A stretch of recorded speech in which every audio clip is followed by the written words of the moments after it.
Yeah, hello mga par, ito na yung ano. Ito si Sir, kakakabit lang natin dito, no. Hindi siya na-contento dun sa Rapid, no.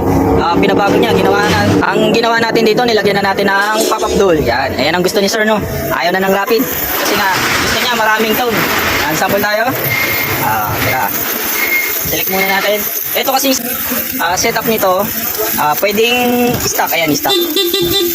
Tapos pagka sinelect mo yan, ito yung indicator natin, yan. Okay, tapos pwede rin may ano, sa stock pwede rin may ano, ito yung pop-up dual na. Yan. Tapos ito yung selector, nandito natin nilagay, no. Pwede ka mamili.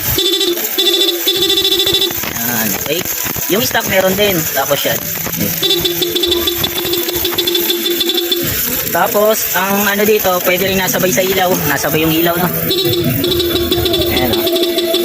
Maraming mode to, 25 mode, no? Bahala na kayo kung anong gusto nyong pindutin. Tapos, ang ano, sa louder naman, yan. Ito, pindutin natin. Tapos, off natin yung combo light, no? Ayan, no? Ikot natin.